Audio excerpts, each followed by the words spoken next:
Iya, Bu Ria, terima kasih. Selamat siang, teman-teman semua yang masih tetap bertahan ya sampai dengan siang hari ini. Hari ini saya berkesempatan untuk membahas tentang topik yang saya pilih adalah How to Win the Two Battles, COVID-19 and the Economy. Ini merupakan satu yang fakta yang sudah mulai mengemuka bahwa kita menghadapi dua permasalahan ini. Dan ditegaskan oleh Presiden kita, Presiden Jokowi, bahwa kita mempunyai dua peperangan dengan COVID dan peperangan dengan ekonomi. Jadi kenapa kita juga tidak serta-merta dengan lockdown seperti yang dilakukan di Wuhan misalkan. Ya karena kita tidak bisa hidup juga tanpa ekonomi, apalagi dalam jangka waktu yang panjang. Dan COVID ini jelas adalah merupakan solusi, belum ditemukan solusinya selama vaksin masih belum ada, ya. Saya mulai dengan mungkin pertanyaan daripada Bu Ria mengenai COVID-19 ini apakah menjadi satu pembelajaran? Iya, tadinya sebetulnya bukan merupakan satu pembelajaran secara formal, kita jalankan begitu. Cuma ada beberapa kesempatan buat saya untuk duduk diam kemudian memikirkan apakah ada structure tertentu untuk kita bisa menghadapi COVID ini dan bisa membagikannya kepada teman-teman sekalian. Dan itulah merupakan satu yang saya mau sharingkan kepada teman-teman yang saya alami dan itu telah saya susun menjadi satu structure yang menjadikan kemudahan bagi teman-teman barangkali merupakan satu sarana untuk juga mengevaluasi masing-masing daripada bisnisnya. Bapak Ibu, kalau kita melihat peperangan, kita tentu saja ingat sama yang namanya Sun Tzu kali ya. Sebetulnya kisah Sun Tzu atau quote-quote dari Sun Tzu itu mengemukakan di saya beberapa hari yang lalu. Mungkin ini rezekinya dari teman-teman sekalian ya. Saya diingatkan kepada Sun Tzu, dia katakan kalau kita mengenal diri kita sendiri dan kita mengenal musuh kita, maka kita akan 100% menang menghadapi 100% pertempuran. Itu dikatakan oleh Sun Tzu. Dan kalau kita hanya mengenal diri kita sendiri tapi tidak mengenal lawan kita, maka kita mungkin punya chance 50-50 untuk memenangkan pertempuran itu. Dan Sun Tzu melanjutkan, kalau kita tidak mengenal kita sendiri, diri kita sendiri, dan kita tidak mengenal musuh kita, maka dapat dipastikan kita akan kalah. Ini kelihatannya adalah satu falsafah atau satu pemikiran strategik yang dikemukakan pada zaman-zaman perang dulu. Tapi kalau kita menganggap bahwa peperangan ini adalah betul-betul real, sekarang kita melawan makhluk yang kecil sekali yang kita lihat disebut COVID. Tapi dalam bisnis kita pun juga melawan yang namanya ekonomi. Karena tujuan kita berada di dalam bisnis adalah untuk mencapai memenangkan bagaimana kita memenangkan ekonomi itu. Tapi sekarang ada yang tidak menghendaki kita menangkan ekonomi, yaitu COVID tersebut. Kesadaran bahwa kita ada dalam pertempuran itu merupakan satu yang sangat membukakan pikiran kita ya. Dalam pertempuran akan ada yang namanya korban ya. Tadi dalam sesi-sesi yang terdahulu Pak Rudi katakan kalau ada yang tidak mau ikut ya harus keluar gitu ya, itu adalah korbannya. Artinya kita membutuhkan prajurit-prajurit yang komit betul, punya nyali untuk berperang ya. Tapi itu bukan hanya sekedar nyali yang nekat, saya katakan kita harus punya strategi yang tepat juga. Dan strategi yang tepat tadi di-highlight oleh Sun Tzu, kita harus pertama kali mengenali diri kita sendiri. Apa yang menjadi kekuatan kita, menjadi kelemahan kita, apa menjadi opportunity kita ya. Biasa kita kalau melakukan memulai bisnis kan selalu kita katakan kita evaluasi diri SWOT kita bagaimana, strength, weakness, opportunity, threat. Mungkin kita bisa berangkat lagi kalau kita sudah merupakan organisasi yang bukan dari awal tapi sudah berjalan. Kita periksa lagi apa yang menjadi visi daripada perusahaan kita. Karena dari visi itulah yang akan menentukan arah strategi kita, misi kita. Jadi visi kita ini sekarang dengan situasi COVID ini bagaimana? Apakah masih berjalan? Ada yang masih perlu dievaluasi lagi? Dan apakah memang dari visi kita ini didukung oleh orang-orang kita? Dan kita tahu di dalam struktur organisasi kita yang menjalankan visi kita itu ada yang namanya strategi, ada yang namanya struktur, ada yang namanya juga proses. Dan di tengah-tengah yang menjalankan semua strategi, struktur, dan proses itu adalah people. Nah, kalau kita mengenal tentang yang namanya COVID ini, kalau kita mencoba mengenali musuh kita ini dan dalam kaitannya dengan perusahaan kita, yang diserang oleh COVID adalah people. Oke, visi itu penting untuk kita evaluasi kembali karena dari visi itulah yang melahirkan strategi. Dan strategi itu dilaksanakan oleh organisasi kita. Organisasi kita itu punya yang namanya strateginya, punya namanya strukturnya, dan punya namanya prosesnya. Tapi semua struktur, strategi, dan proses itu dikendalikan, dijalankan oleh yang namanya people. Dan people dalam era COVID inilah yang diserang utama oleh COVID. Padahal people ini yang menjalankan seluruhnya, strategi, struktur, dan prosesnya kita. Bagaimana menyerangnya dengan yang namanya fear atau ketakutan. Dan ketakutannya luar biasa. Kita semua takut dengan COVID ya. Siapa yang nggak takut begitu? Jadi kalau kita sudah mengenali pokok permasalahannya adalah di rasa takut tersebut, kita mempunyai satu elemen sekarang untuk juga melihat apa yang kita takutkan sebetulnya.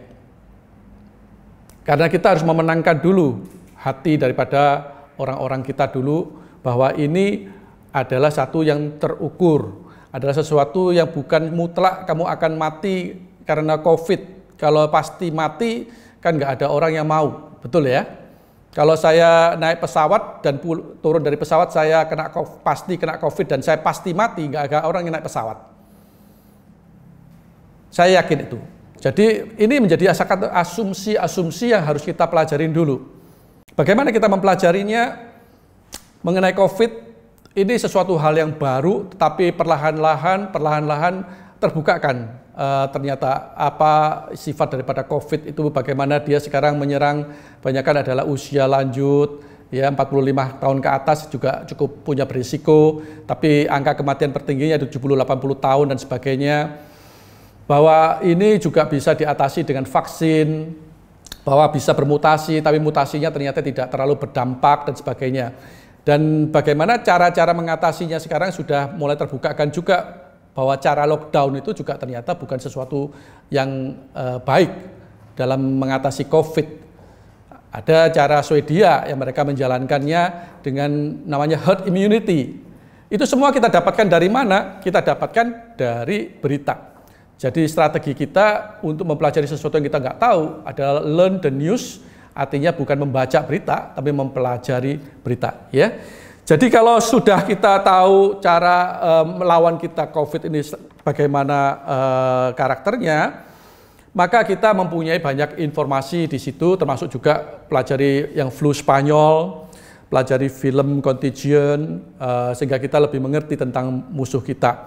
Di dalam sendiri kita melihat visi bisnis kita bagaimana dan bagaimana sekarang kejadian di bisnis kita. Apakah pelanggan kita masih ada? Apakah orang-orang kita masih bersemangat untuk bekerja? Ataukah kita mempunyai permasalahan di situ? Bapak Ibu, saya akan lompat kepada yang namanya inti dari permasalahan people kita. Karena people kita lumpuh, maka kita tidak bisa melakukan apa-apa. Dan untuk mengatasi fear, itu harus kita lakukan yang namanya calculated risk.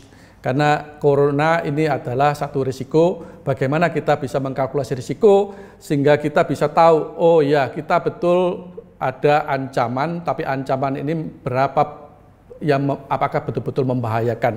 Ingat bahwa kita berada di dunia ini tidak pernah ada risiko yang nol terhadap penyakit. Di koran banyak sekali dikatakan 300 orang meninggal karena TBC setiap hari. Demam berdarah selalu mengancam dan mengancamnya mati juga. Ya, ada cancer cervix, cancer macam-macam cancer, ada jantung untuk para pria akan menimbulkan kematian juga. Corona ini berapa sih risikonya? Nah, itu saya coba lalu cari jalannya bagaimana mengukurnya. Dan angka yang saya pakai adalah angka kematian karena COVID, karena itulah yang paling ditakutkan oleh orang. Dan temuan saya gampang menghitungnya kok ya, kan angka kematiannya berapa sih, death count-nya itu berapa, dibagi dengan total populasi, jadikan persentase. Dan surprisingly, sebetulnya angkanya kecil sekali. Untuk Indonesia misalkan, per tanggal 22 Juni, itu death count-nya 2.500. Populasi Indonesia 271 juta, jadi sebetulnya death ratio-nya hanya 0,00092%. Kalau kita bicara tentang dunia, saat tanggal 22 Juni, death count-nya adalah 473.484 dengan populasi 7,8 miliar. Maka death ratio-nya adalah 0,0061%. Angka-angka ini menurut saya dan mungkin juga bagi Bapak Ibu sekalian relatif kecil sebetulnya. Kalau kita melihat 0,0061% untuk level dunia, berarti ada 99,99 something persen yang selamat dan tidak mati karena COVID. Tapi kenapa kok kita lumpuh? Ya karena kita tidak menghitung risikonya. Kedua, memang penyakit ini adalah penyakit yang bisa berakibat fatal, artinya kematian. Dan itu menakutkan. Siapa yang tidak takut mati? Kan begitu. Ya, tapi dengan kalkulasi itu kita bisa lalu mengatakan, lalu kita bisa hidup berdamai dengan corona enggak? Kita bisa hidup berdamai dengan virus ini enggak? Iya, kita harus bisa hidup berdamai, artinya bisa hidup berdampingan dengan penyakit-penyakit termasuk juga COVID ini, termasuk penyakit jantung, termasuk itu. Lalu bagaimana kita mengatasinya? Dengan kewaspadaan penuh, dengan mengenali karakter daripada penyakit itu dan bagaimana kita bisa mengatasinya. Dan sekarang risikonya tidak seperti dulu sih, waktu awal-awal kita tidak mempunyai informasi apapun. Kita sekarang bisa pakai masker, kita bisa jaga jarak, ya, dan berbagai macam alat desinfektan. Dan semua orang, ini risiko yang menjadikannya kecil itu karena semua orang sudah teredukasi cukup baik terhadap metode-metode untuk mengamankan diri sebetulnya. Kalau dulu banyak orang yang tidak tahu dan itu merupakan satu risiko yang paling besarnya. Sampai di sini barangkali ada, kalau ada yang bertanya silakan ya, atau Bu Ria barangkali. Sementara belum ada Pak Yance di chatbot, mungkin bisa dilanjutkan Pak Yance. Oke, saya lanjutkan ya. Kita kalau sudah mengenal tentang corona dan bagaimana risikonya dia, kita mempunyai nyali, kita mempunyai satu keberanian ya, untuk bisa menghadapi musuh kita ini dengan lebih terukur nih. Sekarang saya kalau berperang dengan COVID, sebetulnya kalau saya sudah mempunyai senjatanya dan saya tahu risikonya tidak sangat-sangat besar, sebetulnya pikiran kita menjadi lebih jernih sebetulnya, melihat situasi dan kondisinya tidak dikuasai oleh rasa takut yang berlebih-lebihan.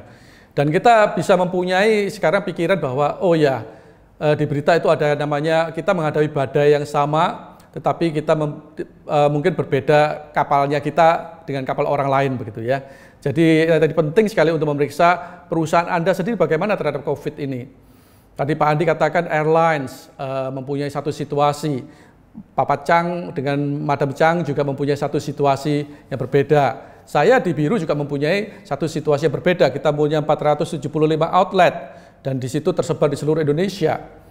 Berkomunikasi dengan para franchisee dan juga dengan teman-teman kita sendiri di kantor bagaimana ya, itu semua mempunyai satu tatanan organisasi kita di dalam. Tapi kita sekarang sudah punya satu pokok permasalahan yang lebih jelas. Strateginya bagaimana dalam menghadapi situasi ini? Saya katakan ada strategi yang namanya defensif yang harus kita ambil. Pada waktu awal kita tidak mengetahui apa-apa, pasti kita melakukan yang namanya defensif. Defensif yang utama dalam menjalankan bisnis adalah cash flow. Cash flow mesti kita jaga. Karena kalau kita tidak jaga cash flow, kita tidak bisa bayar hutang kita, tidak bisa membayar gaji karyawan kita, ya kita akan bangkrut. Ya, kewajiban-kewajiban kepada pihak ketiga dan sebagainya kita akan bangkrut. Dan itulah menjadi darahnya daripada satu perusahaan. Jadi itu kita mesti jaga. Saya sempat memikirkan tentang juga aktif sekali untuk memintakan hutang kepada bank ya. Karena apa? Karena saya memikirkan tentang cash flow saya harus aman. Mungkin pengembangan gerai yang memakan biaya besar saya berhentikan pada waktu itu untuk menjaga supaya cash flow saya terkendali ya. Memikirkan juga kalau misalkan kita berhenti beroperasi karena regulatori dari pemerintah, ini otoritas ini merupakan satu risiko yang paling besar, ya, seperti yang dihadapi oleh Pak Andi di industri aviasi itu sangat regulated sekali, itu paling berat situasinya karena risikonya pemerintah ini apakah berpikir seperti kita karena mereka birokrat dan mereka negarawan juga kadang-kadang bersifatnya people oriented juga, tidak mungkin berpikiran seperti orang bisnis begitu. Jadi beruntung kita kembali lagi punya Pak Jokowi yang mengatakan bahwa ekonomi harus jalan juga, ya. Jadi itu strategi yang pertama kali. Yang kedua mesti memikirkan tentang core daripada bisnis kita. Apakah core bisnis kita ini masih valid saat ini? Dan kalau masih valid, ya bagian mana daripada bisnis kita yang harus kita pertahankan? Karena itu menjadi sumber daripada cash flow itu yang akan kita leverage nanti dengan yang namanya strategi-strategi ofensif yang bersifat R&D, menggali satu opportunity baru berdasarkan kompetensi yang kita punya. Kalau mungkin Coach Han pernah menyinggung dengan cara pivot marketing, ya, pivot yang kalau orang basket itu memainkan kaki satu berjangkar, mengoperkan bolanya kemana. Kita masuk kepada segmen yang mana, tapi tetap produknya adalah sama satu. Saya pernah mengenal itu ada yang ceritakan bahwa dulu saya punya namanya beauty counselor di mall-mall, ya. Karena situasi COVID ini saya panggil semuanya menjadi sales teleconference kepada potensi-potensi customer, menjelaskan tentang produk-produk beauty mereka melalui internet, tidak lagi ada di mall-mall. Itu adalah bagian daripada pivot. Mereka punya kompetensi tentang beauty, mereka sekarang menyalurkannya melalui saluran yang berbeda dengan kompetensi yang sama. Dan itu bisa dilakukan dengan melakukan uji coba yang disebut dengan R&D atau strategi yang bersifat ofensif. Yang lain, saya kira untuk menjalankan proses strategi defensif itu adalah bagian daripada survival. Jadi harus ada dibangkitkan survival mode. Tadi Papa Chang bagus sekali untuk membangkitkan survival mode di timnya dia, ya. Seringkali kita masih melibatkan mereka. Kamu boleh melakukan kamu boleh tidak bekerja, tetapi juga kamu tidak akan menerima hasil juga, tidak menerima gaji. Itu merupakan option yang bisa diberikan kepada tim kita. Artinya apa? Mereka juga harus memikirkan survival itu bukan hanya di perusahaan, tapi pada level pribadi daripada tim. Sehingga mereka juga mempunyai fighting spiritnya. Mereka lihat kemarin saya dapat sharing itu, iya Pak, untung ya biru ini tetap bekerja, tetap jalan karena saya punya cicilan motor, saya punya cicilan rumah yang harus saya bayar. Kalau saya tidak menerima penghasilan, bagaimana saya bisa menghadapi situasi kesulitan saya di bidang keuangan tersebut. Nah, kalau ada kesamaan antara pimpinan dan tim, people-nya itu sudah bisa mempunyai satu langkah-langkah pemikiran yang baik, tentu saja kita bisa menjalankan defensif itu dengan baik. Tapi ingat, kalau Coach Han senang dengan olahraga ya, nggak ada olahraga, permainan olahraga yang game plan-nya itu adalah defensif saja lalu bisa menang. Tidak ada. Untuk bisa menang kita harus melakukan yang namanya ofensif. Kalau defensif terus lama-lama cash flow-nya juga habis. Ya, kita mungkin cadangkan untuk 6 bulan, 8 bulan masih ada cash flow-nya, tapi setelah lewat daripada itu, apakah kita masih bisa bertahan kalau tidak ada income? Kalau tidak ada cash in masuk ke dalam perusahaan. Jadi kita harus jalankan juga yang namanya strategi-strategi sifatnya agresif atau sifatnya ofensif, menemukan celah-celah baru. Bapak Ibu tadi semua melihat situasi bisnis ini kok dalam kacamata yang pesimis. Kalau saya di dalam marketing selalu melihat peluang-peluang juga di dalam market ya. Dikatakan bahwa sekarang ada COVID, jadi semua orang takut. Apakah betul semua orang takut? Apakah kita bisa melakukan sesuatu tentang ketakutan orang tersebut? Saya tanggal 15 Maret itu datang dari Amerika, pada waktu Amerika di sana saya tanggal 15 itu Amerika mengatakan presidennya mengatakan Amerika dalam emergency COVID. Tapi pada hari itu juga saya terbang pulang ke Indonesia. Memakai masker. Saya harus pulang, kalau enggak masa saya tinggal di sana terus, ya. Saya termasuk segmen customer yang tahu resikonya dan saya melakukan precaution dengan menggunakan masker, ya. Dan saya tidak lepas masker itu walaupun di bandara, dan saya lihat di bandara di Changi dan segala macam sangat-sangat sepi, ya. Artinya penumpangnya memang sedikit. Tapi kalau misalkan apakah penumpang itu masih ada, saya kira tetap ada. Dan apakah itu akan digeneralisasi sebagai tidak ada pasar, itu yang mematikan sebetulnya. Tetap ada segmen-segmen pasar dan celah-celah pasar itu yang harus dilirik.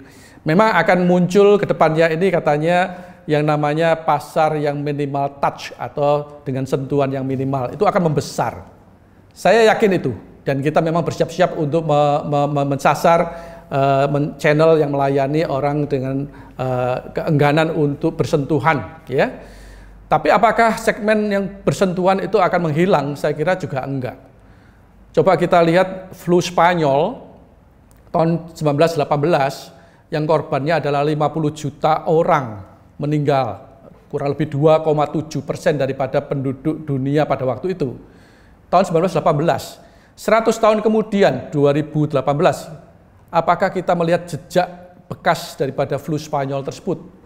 Trauma dan sebagainya, ada orang tidak berani berangkulan gitu? Nggak ada juga. Nggak ada orang kelihatan di jalan-jalan pakai masker juga. Walaupun penyakit itu mungkin masih ada. Tapi kita secara realistis katakan, akan ada satu situasi perubahan-perubahan. Nanti akan ada vaksin. Apakah bisa disyaratkan misalkan sebelum naik pesawat harus sudah minum vaksin? Atau kalau tidak minum, apa diteteskan di hidung kalau lihat di film Contagion ya. Untuk itu ada syaratnya, ada suratnya yang bisa dipertanggungjawabkan atau bahkan disediakan oleh airline-nya tersebut sebagai biaya tambahan. Segmen-segmen itu bisa dikerjakan. Dan banyak sekali segmen-segmen yang lain saya kira yang secara kreatif bersifat R&D yang dicacaki terus-menerus untuk kita bisa mengambil segmen-segmen tersebut. Menarik bahwa juga dikatakan bahwa Pak, sekarang ini zamannya millennials. Apakah millennials itu adalah satu segmen besar ataukah kita bisa pecah-pecah menjadi segmen-segmen kecil? Saya di marketing katakan bahwa walaupun ini satu generasi milenial mempunyai satu kesamaan, tapi tetap banyak sekali perbedaan-perbedaan. Saya kira millennials yang introvert dengan millennials extrovert itu artinya sudah merupakan satu segmen yang berbeda sekali. Ya millennials yang sedang travel dan millennials yang sedang di rumah saja itu juga satu yang berbeda sekali, dan tentu saja pasar penawaran kita kepada market itu bisa dilakukan dengan cara yang berbeda. Ya, saya sekarang punya anak saya yang mau berangkat ke Amerika di dalam situasi COVID, sulit sekali mendapatkan penerbangan. Padahal dia berminat sekali untuk berangkat ke Amerika. Dan orang-orang ini kalau diedukasi dengan benar dan diberikan satu sarana protokol yang benar, saya kira akan tersalurkan dan penerbangan tidak perlu ditutup sampai seperti ini, karena banyak sekali yang mau travel kok sebetulnya, dan mereka merasa bahwa risikonya itu tidak besar dan mereka oke dengan risiko itu. Dan tiap orang kan berbeda-beda. Jangan disamakan, digeneralisasi bahwa market ini adalah single market yang tidak ada lagi opportunity bagi kita karena semua orang pada ketakutan seperti itu. Jadi begitu yang saya sampaikan kepada teman-teman barangkali. Satu hal yang mungkin kita harus katakan, tadi Papa Chang, Pak Rudi ya, mengatakan tentang yang namanya kematian dibahas di dalam keluarganya ya. Saya kira ini harus betul-betul dibahas pada teman-teman, pada karyawan yang pada timnya. Apa sih artinya kematian? Karena kalau saya dengar kemarin dari teman-teman yang pecinta alam ya, kalau mereka sedang mendaki gunung atau mereka dengan tim pramuka dan segala macam, mereka selalu katakan risiko terbesarnya adalah mati. Jadi kalau kamu melakukan perjalanan, adventure, kamu harus siap untuk mati. Kadang-kadang paradoks ya, karena kita ditakut-takutin semacam itu dan harus menandatangani bahwa kamu kalau terjadi apa-apa tidak ada yang bertanggung jawab kecuali diri kamu sendiri. Bahwa kamu harus siap mendapatkan risiko yang terbesar, yaitu mati. Dengan kita menyadari risiko itu, kita akan menjadi punya kewaspadaan penuh dan justru kemungkinan kita untuk survive, untuk tetap hidup itu adalah yang paling besar. Jadi kita sekarang bertanya kepada diri sendiri, sanggupkah apa yang terjadi, apa yang kita percaya kalau kita mati? What do you believe? Life after death. Ya, setelah kematian kejadian apa pada diri kita. Kalau kita takut mati, bereskan dulu takutnya itu. Kenapa kamu takut mati? Semua orang kan pasti mati. Ya, kalau belum beres, bereskan. Sehingga kita punya mentalitas berperang yang benar, tidak takut mati, tapi tetap waspada penuh, sehingga kita bisa menembak dengan tepat, tidak ngawur-ngawur, ya, dan kita bisa lari kenceng kalau memang ada bahaya mengancam kita dan tidak mati karena beku, karena ketakutan. Sehingga kita bisa menjalankan peperangan itu dengan tingkat kemenangan yang tinggi. Saya kira itu Bapak Ibu yang bisa saya sampaikan, mungkin bisa di sesi tanya jawab ya. Pak Yance, ada satu pertanyaan dari Dr. Nani, bagaimana strategi pivot marketing di Diru dan Pak Yance sendiri? Pivot marketing sekarang kita sedang melakukan yang namanya, kita tahu bahwa market untuk delivery itu kan besar, akan membesar. Apakah itu akan permanen? Saya tidak yakin akan permanen, tapi tetap akan besar dalam periode berikut. Apalagi dikatakan bahwa virus corona ini mungkin akan bertahan beberapa tahun ke depan, ya, sampai ditemukan vaksin, dan sampai vaksin itu mungkin sampai di Indonesia, dan itu pun juga kalau karena bisa terjadi mutasi dari corona, mungkin setelah selesai 2 tahun lagi mungkin akan muncul virus lagi, 10 tahun lagi akan muncul virus lagi. Segmen orang yang low touch itu akan membesar, yang mereka karena trauma atau mereka karena usia tua, mereka punya berisiko yang lebih tinggi, mereka enggan untuk bersentuhan, ya, meminimalkan persentuhan. Itu menjadi satu yang saya katakan delivery itu menjadi market yang besar. Jadi usaha kita dalam bisnis harus mengarahkan diri juga untuk market delivery tersebut, untuk kita R&D-kan. Yang kedua, dengan kita melakukan itu juga ada yang namanya secara franchise, kita lakukan yang namanya Zoom marketing. Jadi kita punya biasanya bincang bisnis kita di hotel-hotel, kita lakukan secara Zoom marketing. Ini R&D kita tanggal 27 ini kita akan mulai, ya, sebagai sesi yang pertama. Saya kira itu menjadi satu channel baru yang akan produktif untuk kita, untuk menjembatani bagi orang-orang yang juga low touch, dan zaman sekarang juga bisa menjangkau ke daerah-daerah yang tidak terjangkau, yang tadinya ada di kota, diadakan di kota Surabaya, di kota Jakarta, mungkin sekarang bisa dari luar pulau, luar kota, mereka bisa join karena menggunakan Zoom marketing. Itu beberapa contoh saja sebetulnya. Pak Yance, salam dari anak-anaknya ini Pak Yance, dalam tanda kutip dari Bu Ira dan Pak Landri ini Pak Yance. Terima kasih Bu Ira, Pak Landri. Kita semua satu kapal gitu. Saya mau tanya nih Bu Ria, di sana. Silakan Pak Landri. Pak Yance, kita kan ayam minum isi ulang kan bukan satu produk yang bisa dibeli customer lewat online ya. Let's say kita nggak bisa jual ayam minum isi ulang lewat Tokopedia gitu, salah satu platformnya. Lalu dari Pak Yance sendiri untuk memaksimalkan platform-platform ini untuk marketing online itu lebih dari arah mananya nih Pak Yance? Ya. Sebetulnya kalau saya lihat di pasar kita di offline, itu kan tidak terganggu, bahkan cenderung meningkat Pak Landri. Jadi teman-teman semua sungguh bersyukur ya, G-nya Coach Han itu sudah pertama kali dilewati untuk graduate ya. Bersyukur bahwa industri di depo air minum kita itu masih bisa berjalan dengan baik sekali, orang masih bisa datang ke gerai untuk beli dan cenderungnya masih meningkat begitu. Tapi karena memang saya katakan tadi sebagai pivot yang harus kita pikirkan adalah delivery market ini akan membesar. Apakah kita akan ambil dan apa yang akan kita pikirkan itu merupakan satu area R&D Pak Landri, dan sekarang pun kita sedang memikirkannya ya, karena R&D maka masih top secret Pak Landri. Oke, Pak Yance. Oke. Ibu Ira kayaknya udah kebelum tuh pengen tahu tuh kayaknya. Ada lagi pertanyaan Bapak dan Ibu? Silakan, masih ada waktu sekitar 5-8 menit.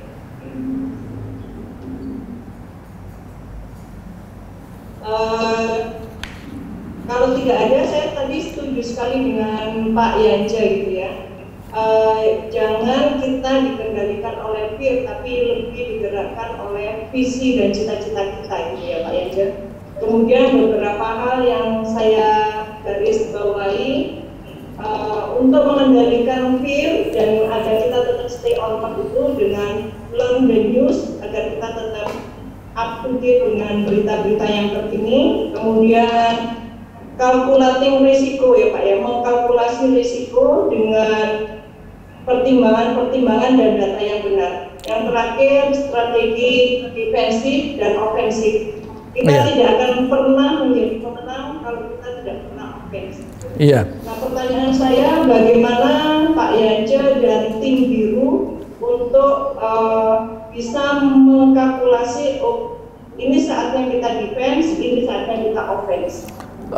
Itu sebetulnya langkah awal pada waktu kita mempunyai risiko yang paling besar, utamanya kita belum tahu apa-apa tentang yang namanya COVID ini, dan masyarakat sudah bereaksi dengan yang sifatnya generalisasi daripada satu situasi. Pemerintah memikirkan untuk lockdown dan sebagainya karena meniru yang ada informasi sekarang adalah Wuhan, bagaimana mengatasinya begitu.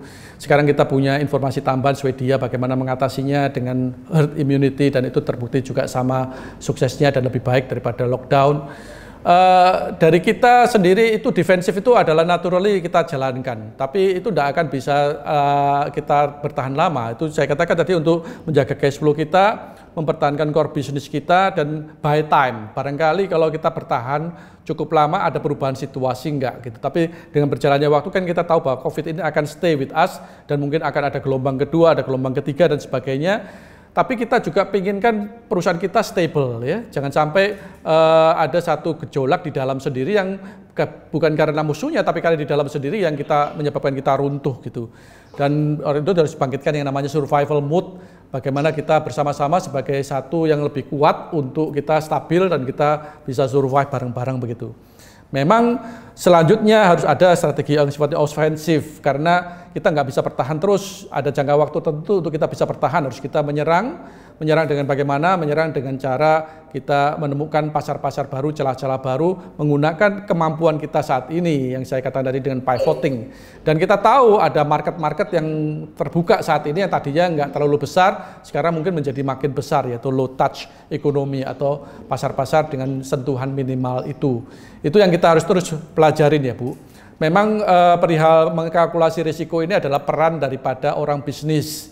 Jadi peran dari teman-teman sekalian mengedukasi masyarakat bahwa kita harus mengkalkulasi risiko yang ada di awang-awang, ketakutan yang tidak beralasan itu coba sih di-groundedkan berapa angkanya. Sebetulnya perusahaan asuransi sangat berkepentingan mengedukasi masyarakat mengenai risiko ini. Karena perusahaan asuransi adalah perusahaan yang menghitungkan risiko, ya. Semua ada risikonya kok. Misalkan saya usia 54 tahun, laki-laki punya sejarah penyakit ini, risiko untuk kematian saya karena penyakit jantung berapa dan sebagainya ya.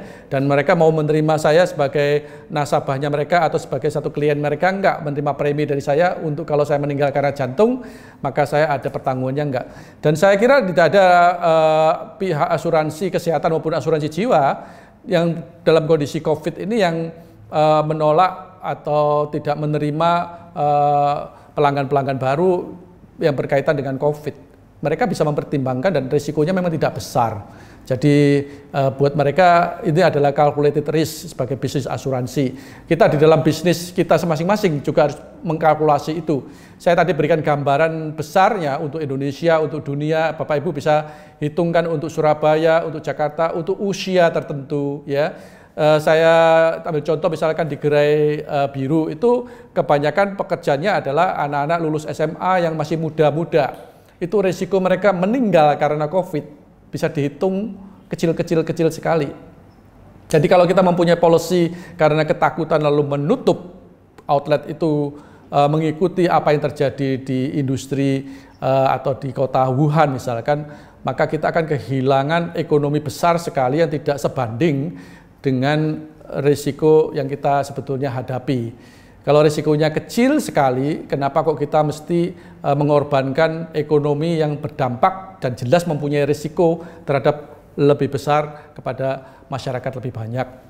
Saya kira itu yang menjadi satu langkah-langkah yang lebih terukur yang kita juga harus sampaikan ini kepada pemerintah sebagai pemegang policy, karena memang otoritas itu adalah yang mempunyai wewenang untuk menentukan, dan itu risiko yang paling besar bagi orang bisnis adalah risiko otoritas yang tidak berpikir secara bisnis. Jadi karena mereka memang bukan orang bisnis ya, tapi ini kan barang yang sifatnya bisa faktual, bisa dihitung dan bisa diargumentasikan. Kalau tidak ada, terima kasih banyak Pak Yance.